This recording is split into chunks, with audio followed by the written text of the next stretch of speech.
દ્વારા ઔદ્યોગિકમાંથી નીકળતા ધુમાડાને શુદ્ધ કરીને શુદ્ધ હવા વાતાવરણમાં મુક્ત કરવાની છે, જેથી ભવિષ્યમાં કોઈ સમસ્યા ઉદ્ભવી શકે નહીં અને સ્વાસ્થ્યને સંબંધિત કોઈ પણ સમસ્યા ઉદ્ભવી શકે નહીં. હવે આ પ્રોજેક્ટ વિશે માહિતી તમને મારી મિત્ર માનસી આપશે. આ અમારો એક નાનો છોકરો પ્રોજેક્ટ છે, જેમાં અહીંયા કારખાનું છે, એના પર કન્વેયર છે, ત્યાં પાણી ભરેલું પાત્ર છે. જ્યારે આ કન્વેયર ફરે છે ત્યારે પાણી ભરેલા પાત્રમાં જાય છે અને ડૂબે છે. આ કારખાનામાંથી તમે જોઈ શકીએ છીએ કે આ ધુમાડો અહીં નીકળે છે.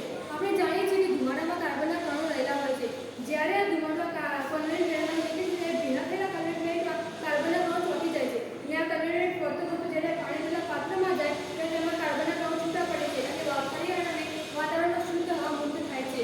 હવે તમને એમ થતું છે કે આ ભેગા થયેલા કાર્બનના કણોનું શું કરવું? તો કાર્બનના કણોમાં ઘણા ઉપયોગ છે, જેની માહિતી તમને સિમરન આપો.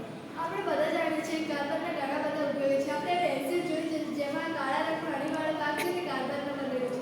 તેવી જ રીતે દવાઓની બનાવટમાં, ડિટર્જન્ટની બનાવટમાં, જળનું શુદ્ધિકરણમાં, જમીન સુધારણામાં, કૃષિમાં પણ કાર્બનનો ઉપયોગ થાય છે. અને કેન્સરની સારવારમાં પણ કાર્બનનો ઉપયોગ થાય છે.